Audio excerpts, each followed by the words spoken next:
Lakini Mungu alimuita hivyo hivyo. Amemuita Musa. Musa pamoja alikuwa na kigugumizi, lakini Mungu aliona kwamba Musa anastahili kuwapeleka wana wa Israeli pamoja na kigugumizi chake alichonacho. Ndio maana akampa msemaji mzuri Haruni. Bwana Yesu asifiwe sana. Yes. Mungu angalie udhaifu ulio nao. Mungu angalie kasoro ulizo nazo. Mungu angalie maisha ulio nayo. Mungu angalie mavazi ulio nayo. Mungu angalie ni kimo gani, ni mfupi, ni mwembamba, ni mrefu, ni mnene. Mungu anaachilia wito ndani yako.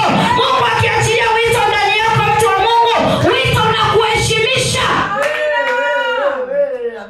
Bwana Yesu asifiwe sana. Yes, wito unakuheshimisha. Usijidharau hivyo ulivyo. Mungu amekuita hivyo ulivyo.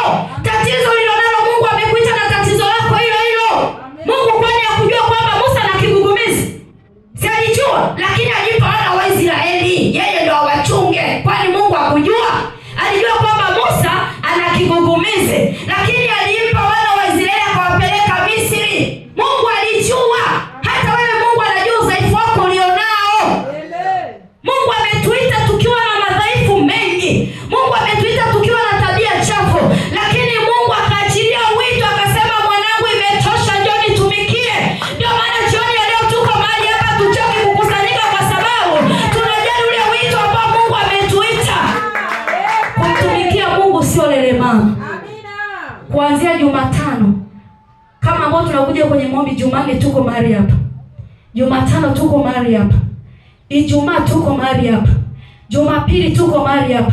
Kama una wito unashindwa. Wangapi wameshindwa kuja? Kuna wakati kanisa lilijaa. Wameacha kuja kwa sababu gani? Hakuna wito ndani yao.